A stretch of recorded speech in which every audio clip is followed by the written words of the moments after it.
So did Dinesh D'Souza and Alex O'Connor had a pretty heated exchange regarding the veracity of the Bible. Did it contradict itself? Are there places in there that it contradicts themselves? Can we trust the Bible? I'm going to look at this. I wanted to take a quick look at this because it was very interesting, and you'd think I would fall on the side of Dinesh D'Souza, but I don't exactly, and we're going to see why. Here we go.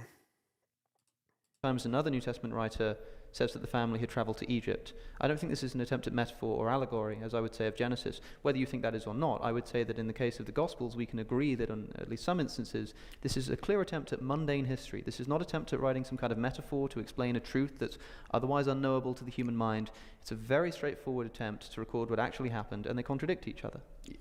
Okay, before we keep going, there are 4 Gospels, the canonical Gospels, Matthew, Mark, Luke, and John. Matthew, Mark, and John, they just write it as they go. They just say, this is how it is. The only one that even gives us an explanation of why they're doing it is the Gospel of Luke, the author of Luke. And he is a doctor, from what we can gather. He was a physician. He traveled with Paul.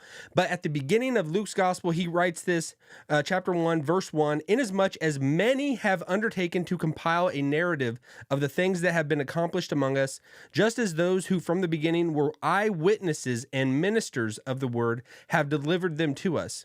It seemed good to me also, having followed all things closely for some time past, to write an orderly account for you, most excellent Theophilus, that you may have certainty concerning the things you have been taught. All right, he's the only one that tells us why he's even setting out to put pen to paper. But let's continue, because you would think I would be on the side of Dinesh and arguing for there are no contradictions in the Bible, but Dinesh doesn't say that exactly. He kind of acquiesces to this proclamation by Alex saying there are contradictions, but let's continue. They contradict each other because they're written by 4 different people. Sure. So let me ask you this. If God were writing it, I'm quite sure he would have written it once. He would need 4. Sure. Okay? So some of them are wrong then? No. Okay, so when you say they're wrong, let's consider Luke's gospel for a minute. Yep. Luke is a medical doctor. Luke is not present at the events being described. Mm-hmm. Luke is virtually in the position of Thucydides writing the Peloponnesian War. Now, Thucydides did fight in the war, but in most of the events described by Thucydides in the Peloponnesian War, he wasn't there. Making them very unreliable, right? No, on the contrary. It is, in fact, the most reliable account of the Peloponnesian War that historians have. Let's not say that it is reliable, though. No, it is. What I'm trying to say is that when you're talking about historicity, and you're talking about historicity now in the ancient world, you have to recognize that these people are not approaching it as modern historians. Luke is going around interviewing people. So Dinesh, he says that he is not a biblical scholar. He's not claiming to be a biblical scholar in when he's doing this. He has more just philosophical arguments and why he argues for the existence of God. He uses that. He doesn't get into the nitty-gritty of the Bible. There are things that Alex calls out because Alex is very versed in the Bible, and he says verse by verse, this says here, this says this over there. They don't line up. And Dinesh doesn't even know at all what he's talking about in some instances. And when we get to the gospel writers, I like Dinesh's kind of approach in a sense that he's kind of coming at it with maybe a layman's term in this of just like someone reporting the news and a witness to an event. Not if everybody sees a car crash, they're not all going to say, if they're looking at it from all different perspectives, they're not going to say the exact same thing. But then some people say, well, the Bible, they're all using the same source, so they are colluding, they're getting together, everything says the exact same thing, but then at the same time, they're saying there's contradictions in it. You can't have your cake and eat it too. Because what Alex says about the contradictions in one part as opposed to the other, Dinesh, he acquiesces. He said that there are contradictions. I would say there are not. And as history unfolds, we always find out that something explains something further. There are things that seemingly contradict. I agree with that. When we talk about history, in the beginning of Luke's gospel, when he talks about governors in place and the census happening at Jesus' birth, that we don't have corroborating evidence of outside the Bible to defend it. And kind of uphold it and support it yet.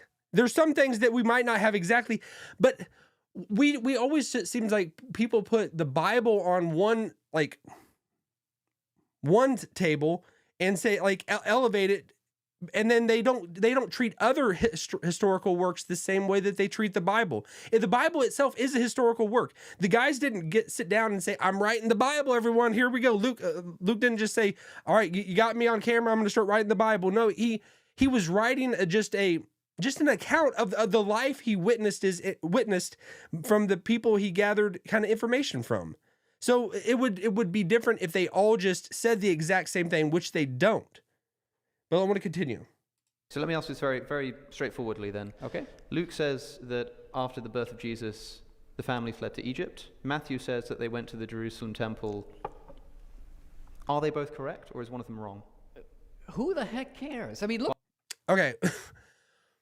Well, first of all, Dinesh is just going with like, who cares? We don't need to get into the minutia, like the very granular thinking details of everything of what it's saying. I would say that, yeah, we do. The Bible should not contradict. God is, if he is who he is and the Bible is the word of God, it shouldn't contradict itself. So but that's not going to destroy my faith if someone points out something that seems like it contradicts it. Because my faith isn't like that. Our interpretation right now and how we see the Bible, and we have all the manuscripts, we don't have the very first things that they wrote. We don't have the autographas of what came from the gospel writer's hands. We have copies of a copy of a copy of a copy. But having so many copies, we can get to kind of what it said at the very beginning when it was first penned. But Alex saying that there is no contradiction. I mean, Alex saying there is contradictions between like Matthew and Luke regarding the birth narrative. Why? Because if Jesus was born, why do they either have to go to Egypt or they go to the temple? First of all, the narratives of Matthew and Luke are different times. Matthew is like, let me make sure I get this straight. Matthew is when Jesus is a little bit older. When you see Jesus as born, you don't see him being swaddled in a manger or put in just being right when he was born. You see the Magi coming, which is within 2 years after his birth. So they're different time frames. Luke is rather when Jesus is actually born, because the shepherds are the ones who show up. So then within 2 years time frame, they could have went to the temple and went to Jerusalem. And then in Matthew's gospel, what he renders is they fled to Egypt whenever the Magi came, and then they were told in a dream to flee to Egypt. And that's what happens. They're talking about 2 different times. It's not the exact time, day or date this is all happening. So I had to point that out. This is very, very good exchange between these guys. I just want to wrap it up with one last thing with them. Well, I do, and so Well, do you probably do, the but people who are listening to a debate about whether the Bible is true. Let me say why what you care about is not only trivial, but indicates a kind of unwillingness to try to get what the text is trying to communicate. I'll tell you why I don't think it's trivial. Because I think that the reason why Luke may have invented the flight to Egypt, well, he tells us. Luke says, when he records the flight to Egypt, and then they return from Egypt, he says, this is so that we can fulfill the prophecy from Hosea chapter 11, out of Egypt I shall call my son. Now, in Hosea, God is talking here about the nation of Israel. Okay. All right, I want to wrap it up with this, because this is the verse that Dinesh is not aware of. He doesn't know about this prophecy that Matthew, and I think Alex had it wrong. It was Matthew who uses this verse, because the biblical authors, they don't have an American mindset that is like heavily influenced by Greek thought and linear thinking and just thousands of years of Western culture. This is 2,000 years ago. They don't have that same, it's not the same type of culture. They see the world as more secular. It repeats over and over. It's not like a one long line happening. It's something happens followed by a greater fulfillment. And the authors of the New Testament, they were Jewish, Luke wasn't Jewish, but he was more than like, I argue he's proselyte. He was a proselyte, formerly a Gentile, became Jewish. But he could have just been a Gentile, but he's not just a full-blooded Jew. But there are arguments between that Matthew has the gospel. Let me see if I get this straight. The gospel writers, that they were just thinking in this, a prophecy in the Old Testament says this, here's the fulfillment, stamp, boom, there we go, you got it. No, it's rather they're interpreting, they're pulling out of kind of like hints of what is happening in the Old Testament, and it's fully more revealed in the New Testament. A lot of things catch people off guard. All right. So if you've enjoyed this video, hit this link, and I will see you all on the other side. I could see the cracks falling in the paint, growing like a fire. What do I say? Can you see them?